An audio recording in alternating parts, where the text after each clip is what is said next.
the 7 days.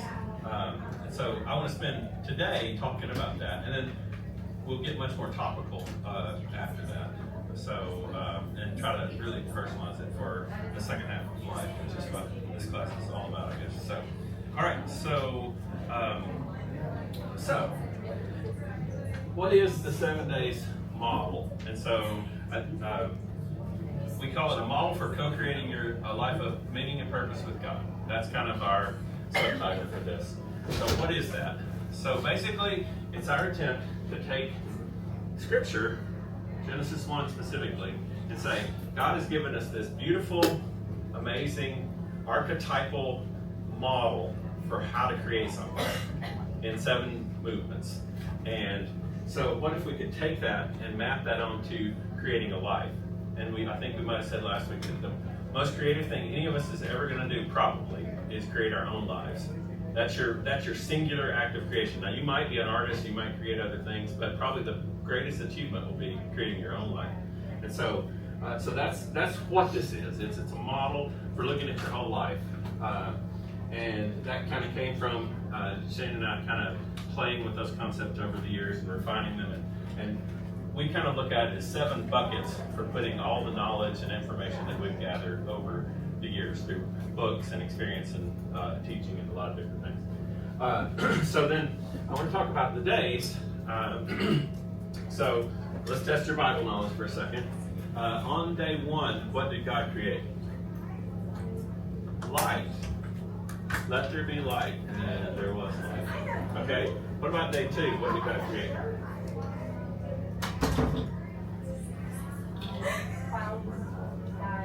Sky. Yeah. So remember, if you haven't read it in a while, you might go back and read it, but he separates the waters from the waters, which this is not Genesis class, we're doing that next semester, if you want to hear more about that. But there's this notion in ancient cosmology that there's water above the sky and water below the sky, and so that's what's created then. What about day 3? What does he create?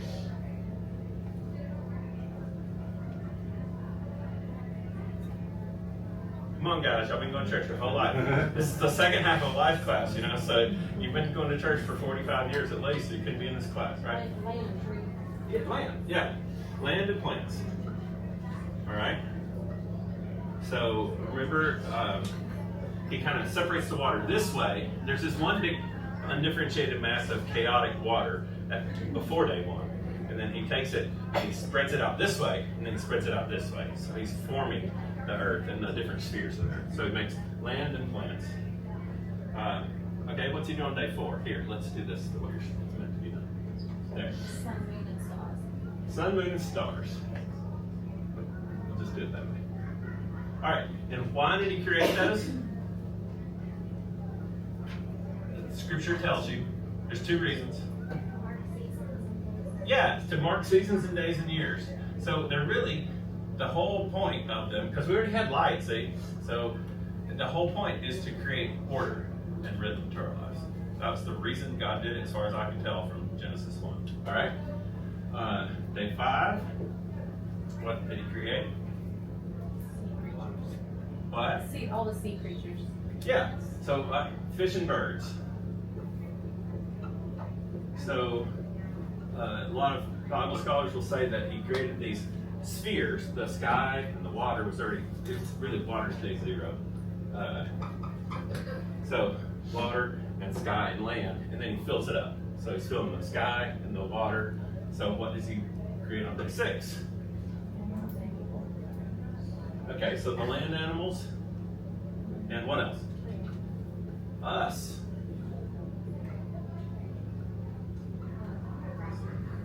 And then what did he create on day 7? Rest. Sabbath rest.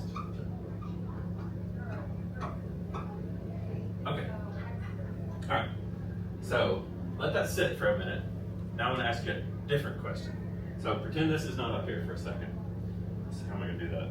I don't have an eraser. That's right. Yeah, right there. Where? Ah, nice.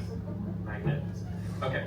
So imagine that you're writing a biography of Abraham Lincoln.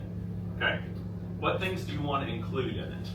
You've been donned a biographer. What things would you, what would you tell?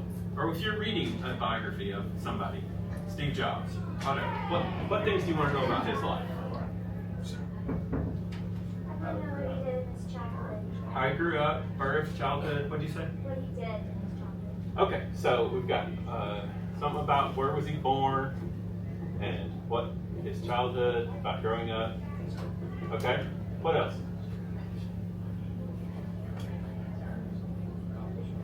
Accomplishments, yeah.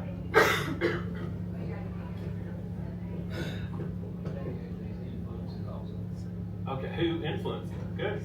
How he was educated, those type of things. Patience. All right. What else? Relationships. I think I heard another one. What he ate. What he ate? Okay, I like that. Steve Jobs only ate fruit for several years, and then he got pancreatic cancer. So go figure. We'll talk about health challenges a little bit later. Maybe I'll bring that up. Yeah. So How he died, especially in the case of Abraham. yeah. All right. Anything else you want to include? Okay. What challenges did you face?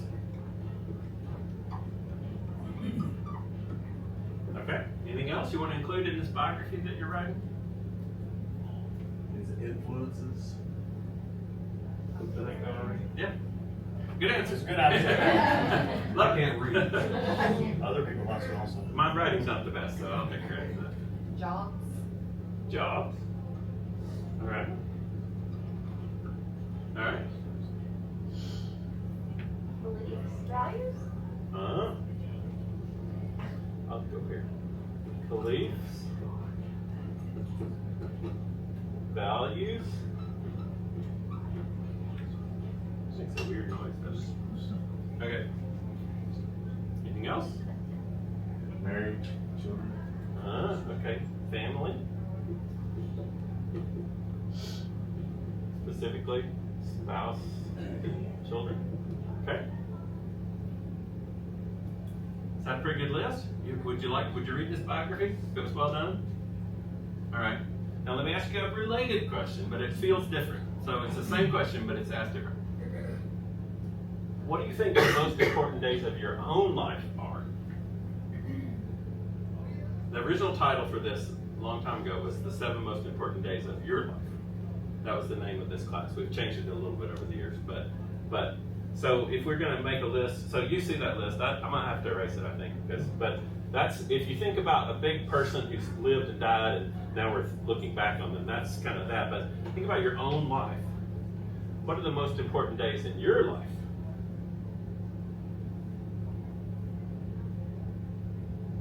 Probably my birth. Okay, that one's pretty non-controversial, right? Most of us would put that on the list. Baptism. Baptism, great.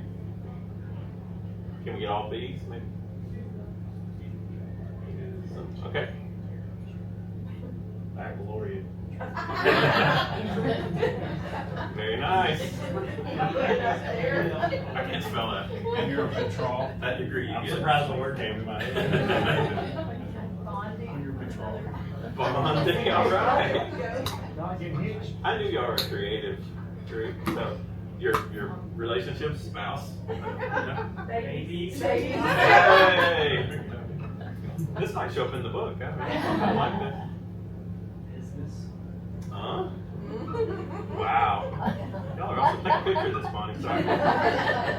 When you're buried. Very. That's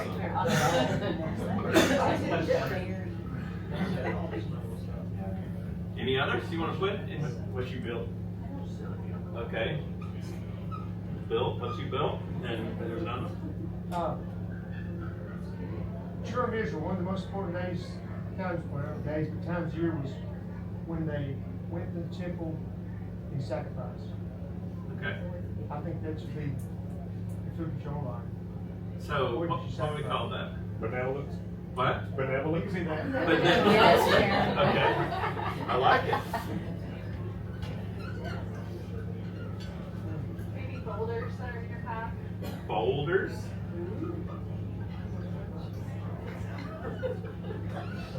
Very nice. Maybe the authors to finish the list. All right, that's a pretty good list, okay? So now, if you're gonna take all these and put them in this structure here, how would you do that? So let's take an easy one. If birth is one of your most important things, what day of creation might that correspond to? Day one. That's pretty easy, right? All right. So what about buried? What's that correspond with? Rest in peace, right?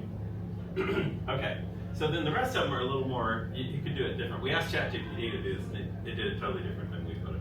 And so, but there is, you can do what you want, but let me give you kind of what we've come up with, okay? And there is a handout. Yeah, you can go ahead and hand that out. So, baptism really is about our walk with God, right? And so, think about that. If you're an ancient caveman and you walk out of your cave and you look up, then what do you naturally think of when you look up in the sky? Humans since time immemorial. Psalm 19. I bet somebody in this room knows what Psalm 19 says. The heavens declare the glory of God. There you go. So to me, there's a natural connection between day two, the day God created the sky. You know, I've thought about this a lot. He could have created us to be underground dwellers. We could have lived in tunnels under the ground. Would that have changed your experience of life if you'd lived in tunnels? Yeah, so we're made with our feet on the ground and our heads in the clouds, you know, as the poets say. And I think there's a reason for that, because it naturally draws us towards Him, right? That's our initial impulse of God is often when we look up in the sky and say, is there something more? Is there a higher power? Okay? So that's how we got that. All right. Now, land, what do you think land might correspond to? There's not one right answer. I just want to see what you come up with. I'll tell you what we came up with, but now you got a piece of paper. Don't look at that. Just tell me what you think land. What you feel? Okay, could be. Yeah.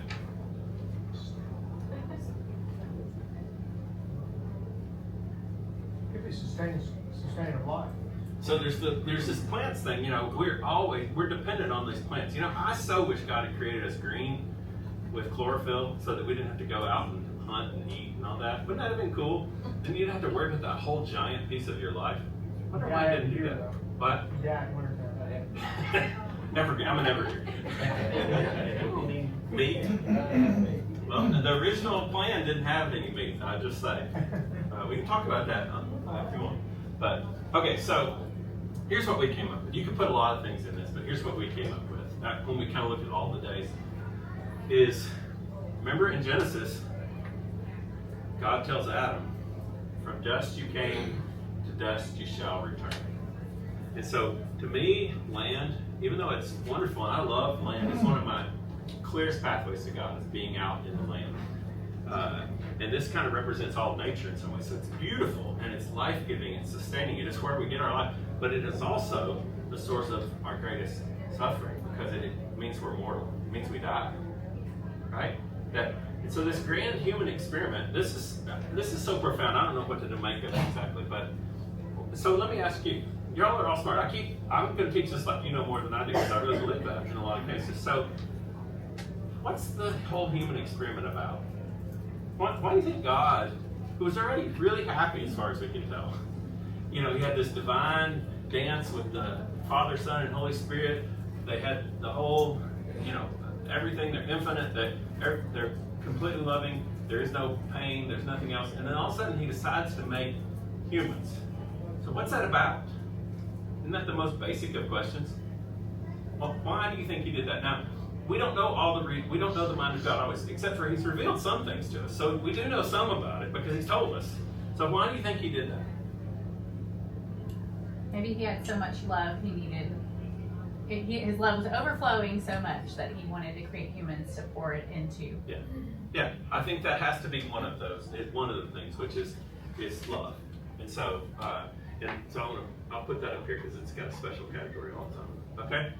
Just as parents are proud of their children when they do something good, Yeah. He's also proud of us when we call him. Yeah. So it gives him delight, right? You know, my prayer often is, God, let me make you smile. That's kind of, I think, the most sincere of prayers for me personally. Okay, what else? I always thought it was because he wants us to choose him. Yeah. So there's this notion of free will and freely chosen love. All right. I think part of the answer too is maybe how he created, and this may answer your chlorophyll question too. Yeah. So if the plants came from the land, you take a tree out of the land, it's not gonna live very long. Right. You take a fish out of water, it's not gonna live very long. We weren't meant to be rooted in the land with chlorophyll, we were meant to be rooted in where we were created from, in the image of God, right? I love that. Yeah.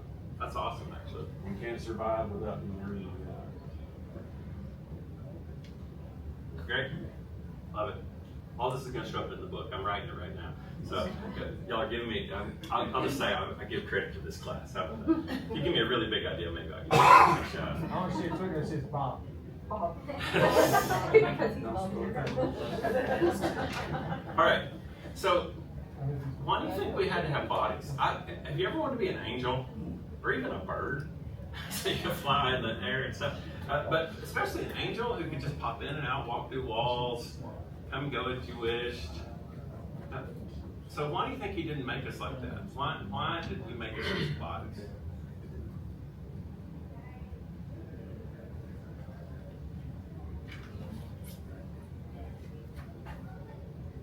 Was it a inhibitor? Somewhat of a limiter? So we were created in the image of God, but we weren't created such that we could completely. Yeah. If you look at the struggle in the first, in the whole Bible, but if you look in Genesis especially, they kept struggling at wanting to be God, right? That was kind of their big thing. He's like, nope, you're not ready, you're not ready, you're not ready.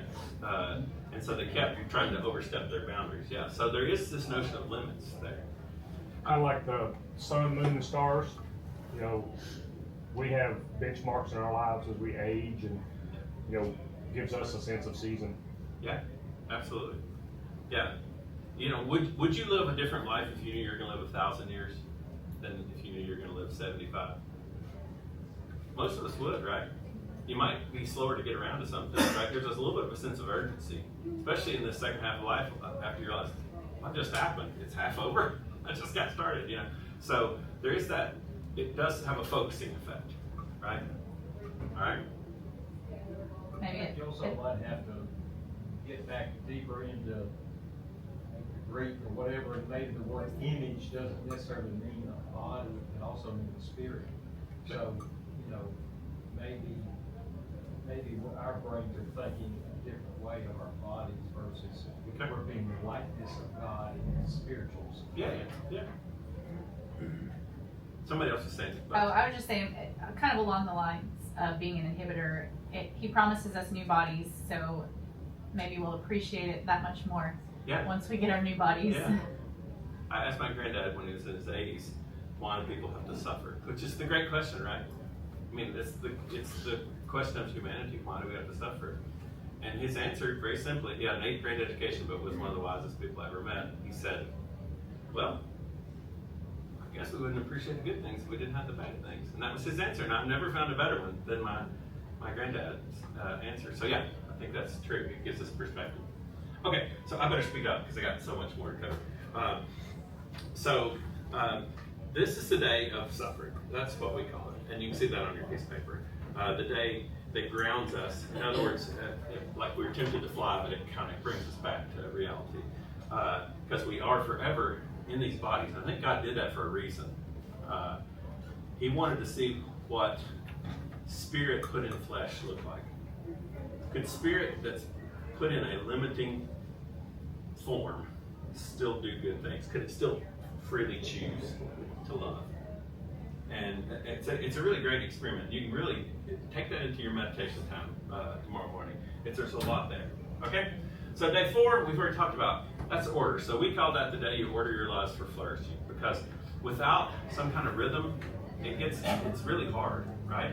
If you don't know, okay, on Mondays I do this, on Tuesdays I do this, and on Sundays I do this, it's really hard to live life. We're made for that. We crave structure. You know, you see babies, you know, if you give them good structure, they sleep through the night earlier, they thrive more. You don't give them that, they're just kind of all over the place and ADD and all that.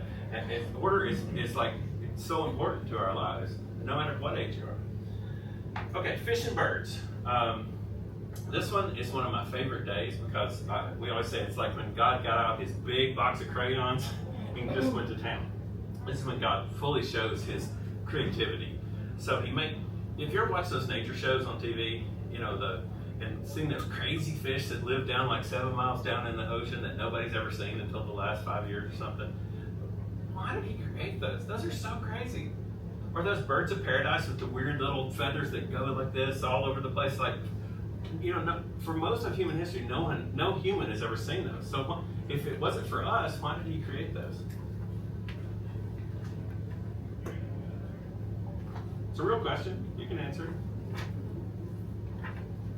Because he just loves making stuff, right? He loves being creative. He loves beauty. He loves all these things. And so this is the day. Also, the language in Genesis 1 is very instructive. This is the day where he says let the water be teeming with living creatures. It's this sense of overflow and abundance and beauty and diversity and infinite variety. And so that's the day for this. And so we've kind of boiled that down into the day you discover your gifts. Because each one of us is different. So, you know, all groupers are kind of similar. But people are the one creation that is infinitely varied, right? We all have different skills and talents and other things. So we're like, the whole of creation is mirrored back in just humans. Because there's so many different kinds and so much variety. God loves that. That shows his creative wonder. And so this is the day you discover the gifts that God has given you uniquely. So are you an eagle and you fly? Are you a fish and you swim? Are you one of those weird little fish that only eats algae off the side of a coral? Are you one of those fish that just suckers up to a shark and lives there its whole life? You know, it's like, what is the animal metaphor for your life? And so that's that day. All right. And then this day, we can do a lot with this day, and we will. But this is the day that we say you discover why you're born, because this is actually when you were born in the creation story. God created humans. And so the answer to that question, I'm gonna go ahead and give you the answer to the whole class. If you don't want to come back, that's fine, but we will dissect it and give you some other cool stuff. But the answer to the whole question, why were you born? So somebody try to answer that question for me, just real simple. Why were you born? Humans, all humans. Why were humans born? I asked a similar question a minute ago, but this is a different question. What are you supposed to accomplish? All humans have a common purpose. What is it? Glorify God. Yeah. And how do we do that? To glorify God was the answer, and I say, how do we do that? And living in him. Yeah. And becoming more like him every day. Yeah. And what does that look like if we look more like him? Or if we look more like his image, right? He created us in his image here. But what does that look like? That's not a trick question. We know what God looks like. At least some of it. How we serve and how we worship. Okay? Yeah. By pointing others to, But by pointing those around us toward him. I want to point to this word as kind of the key word, which includes all the other words, right? God is love. 1 John. That is maybe the most defining characteristic of God, right? So if you're going to look like him, if you're going to bear his image, if you're going to grow to be like Christ, if you're going to glorify him, you're going to do this, right? So to answer the question, if you're going to discover why you were born, I'll go ahead and give it to you now. You're born to love. Now that's the single answer, but we have found it useful to include two more subcategories. They're really all forms of love too, but the second one we like to say, you're born to create. Because when God said, I'm making you in my image, what was he doing? He was creating, right? He was being this amazingly creative person. And it's like he said, hey, I want you to participate. So what was his first command to us? In Genesis 1, what did he tell us to do? Multiply and go out and have dominion over the earth, right? we can talk about that word dominion. It's not a negative. It sounds, to modern ears, it sounds a little negative, but it's really not. And then in Genesis 2, the second version of the creation story, he kind of puts it a different way. Do you remember what he says there?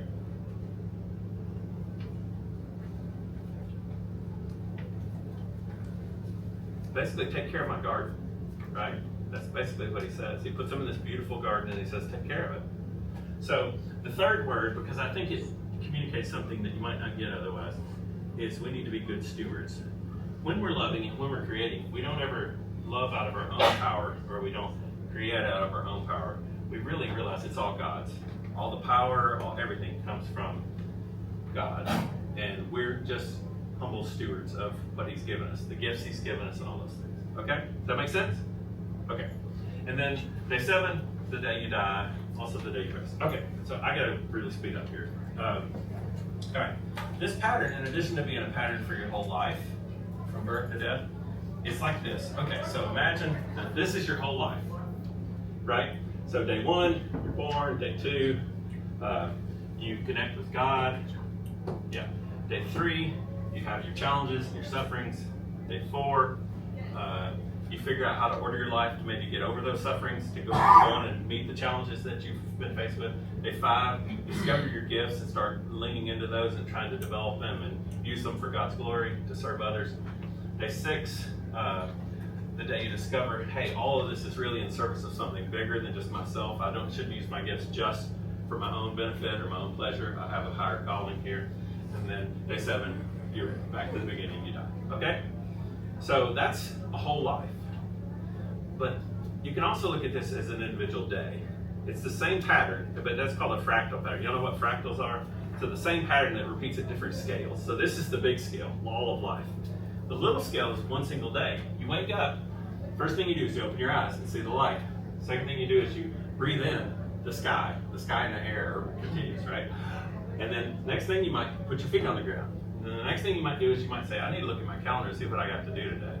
And then the next thing you might do is say, I need to go out and do something. You know, I'm a musician, I need to go out and sing, whatever.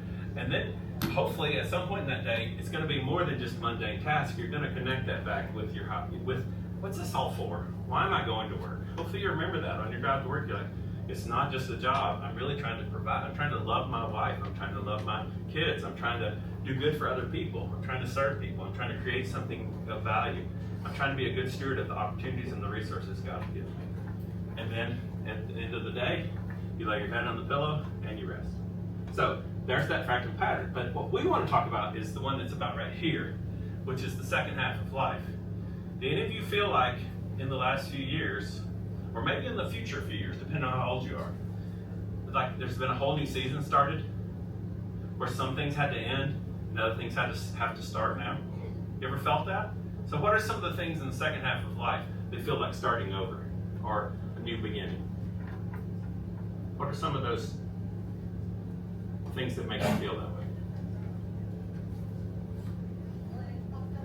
Your kids. Okay, time after your kids leave home. We've been so focused on the first half of life, this pattern of raising the kids and getting them all these things. And now what? Somebody else said something. Yeah, your kids are getting married and they're having children. Yeah, so grandparenting, you know, that's another thing. What about that? Is that a whole new beginning? Does it feel like you see something through your grandkids' eyes and it looks totally different than it's so fresh now? Yeah, okay, what else?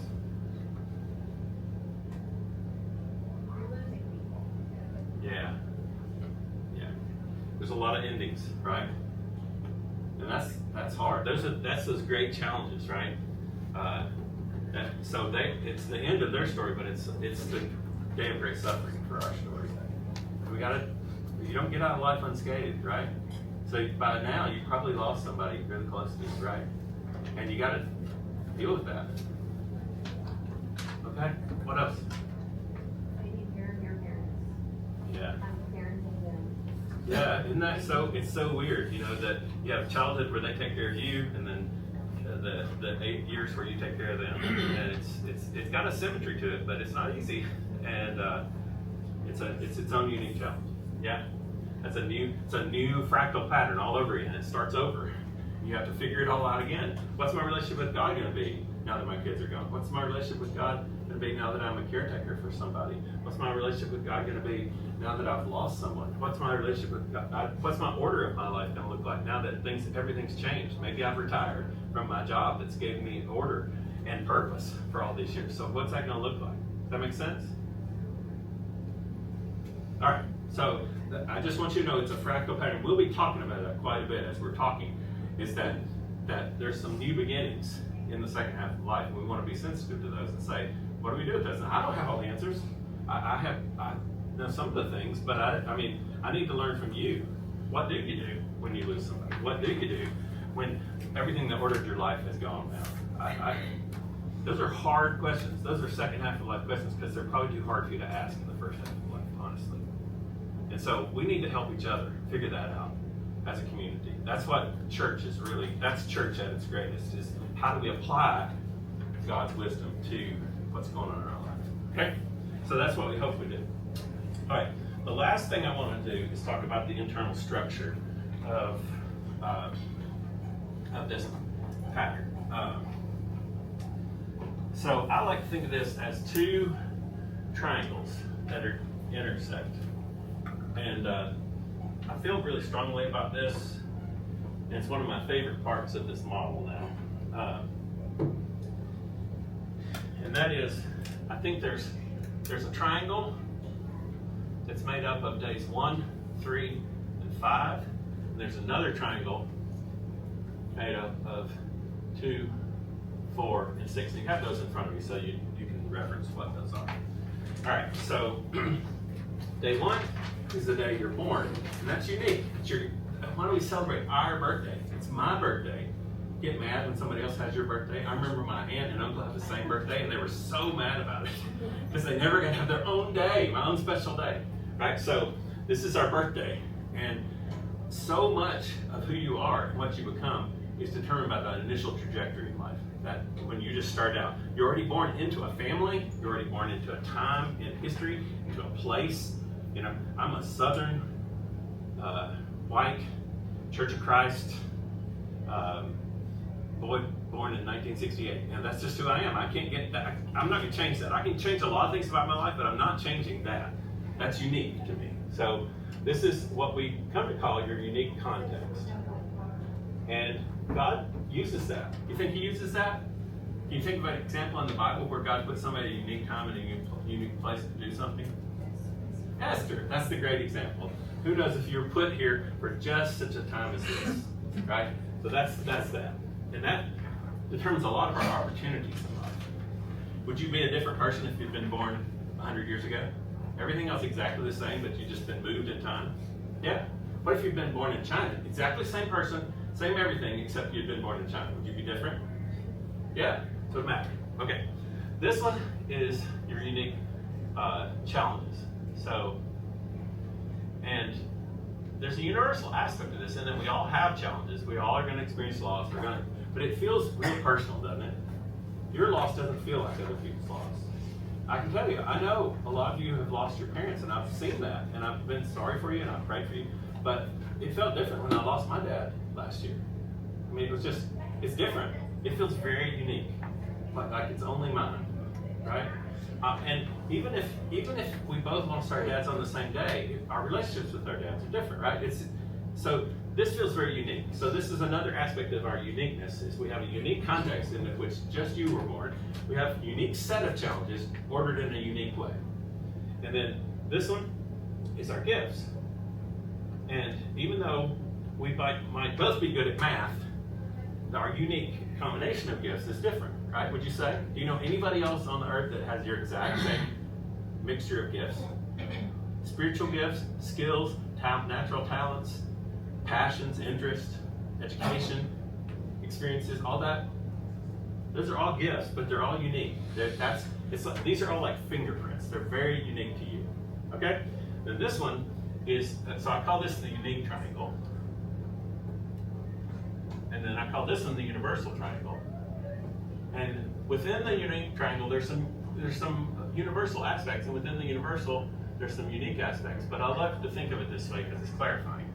Day 2 is the day we connect with God. I would submit to you as a Christian here in Sunday school on Sunday morning, that God is universal. There's one God. He's the God of all. He created everything. And that's foundational. And you can connect to him or not. You can put something else in that place, but I'd say you're missing out if you do. And then this one is, let's see. I have the brain. Oh, yeah. So this one, some of us order our lives different, right? Some of us are morning people and some of us are night people and all that kind of thing. But I would tell you that I think that God has given us some universal principles by which to organize our lives. Would you agree with that? It's not too controversial in church. It might be pretty controversial if I was over at MTSU saying that, right, in a class. Because the world really has focused on this one a lot in the last 25 years. How am I unique? What is my unique intersectionality? Anybody know that term? I don't like it. But I think there's some universal principles that were given to us as a gift of grace by the person who created this whole world and said, this is the way I made the world. If you'll just do it the way I tell you to, it'll go better for you, right? And then this one is a unique purpose. Universal purpose, which we just talked about, to love, create, and steward. Now can you choose to order your life in a way that your purpose is different than that? What are some other things that you can make the purpose of your life instead of love? So instead of love, what are other options? There's only a few. Money. Money. Power. Power. Sex. There you go. That's about it, honestly. You might think of something else, but it's Jordan Peterson, whether you like him or not, he's a brilliant guy. And he talks about this most of the time. He'll say, you can order your life according to pleasure, this one, and other things, maybe this one too, perhaps.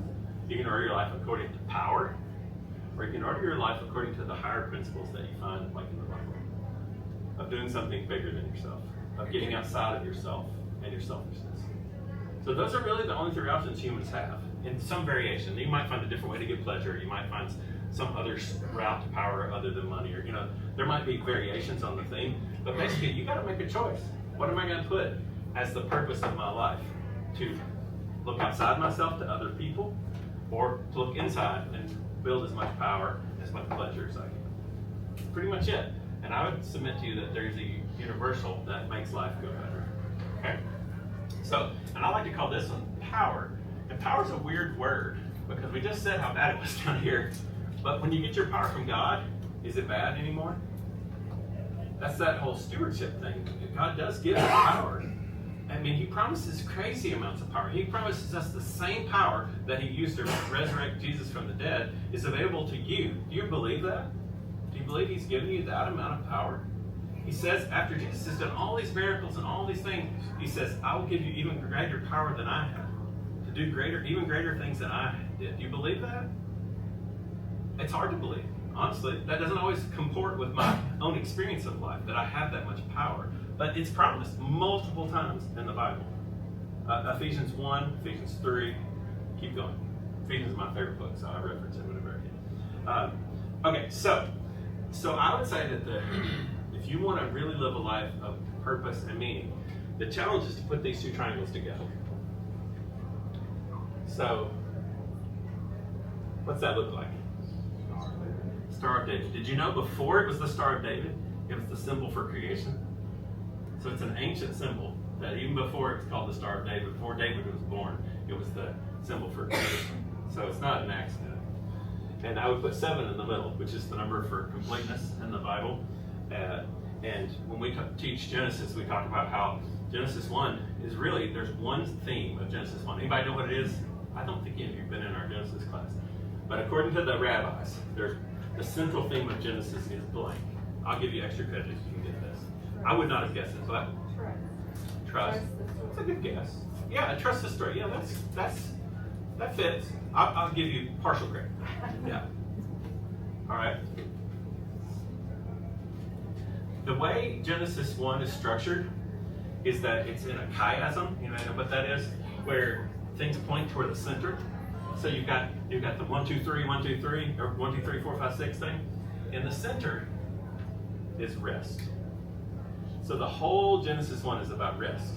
It's about this. Why would that be? Why would that be the central message of Genesis 1?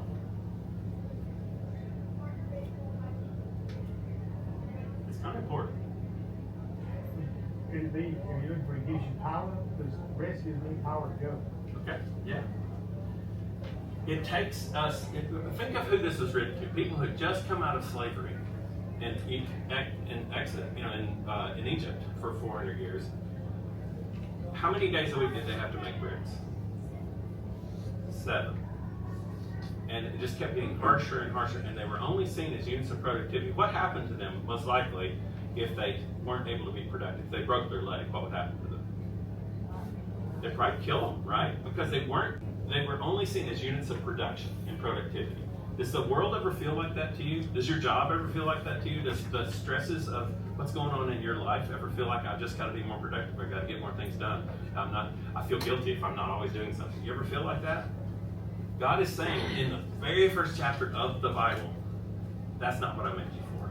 I made you for a relationship with me. I made you to rest in me. You feel that? Isn't there a sigh of relief there when you feel that? And so that's it. When you do this, you can do that. You still have your unique gifts and unique purposes. It's not like you're just sitting around doing nothing, but you don't do them out of this striving. You don't do them out of, I've got to prove myself. I'm not worthy, so I have to do more. You've ever felt that? You have to go to work because I don't really feel like I'm good enough. I have to prove something to somebody. I have to make more money than my neighbor. Be honest with yourself. If you're very self-reflective, you'll say some of those are your motivations. We all do that. I'm going to prove to the world I'm smart enough, I'm good enough, I'm strong enough, I'm athletic enough, whatever the thing is, right? So, but God's saying there is another way. Yeah? What does rest look like to you? To me? I think for me, the whole concept of Sabbath is such a rich concept, I think, and so I have to look back to that. And it's not just sleeping, though it might be sleeping. I mean, you might take a nap on the Sabbath day, right? I try every Sunday to take a nap if I can, and that's part of it. But it's also just stopping the rest of the world and saying, today I don't have to be productive. Today I don't have to be a veterinarian. Today I don't have to be, I'm just going to enjoy my family. I'm just going to sit here and celebrate. I'm going to just bask in the glory of God. For me, it might be getting out in nature, taking a walk. It might be rest. Because I'm reconnecting with God and saying that's where it all comes from. God's already taken care of it. So to me, that's what it is, just to let go of the pressures, to let go of the striving, which is people have said of me in the past, you're such a striver. I'm like, oh, that's really an insult. Please don't say that to me, but it was true of parts of my life. So to me, rest is the opposite of that. All right. Any other thoughts? So when you can combine the unique things that make you up with the universal things that part of God's larger story. So in one way you can say, take your unique story and merge it with God's larger story of what he's doing in the world. That's another way to say this that other people have said. Then you can live with purpose. And let me give you, this is the last thing I'll say today.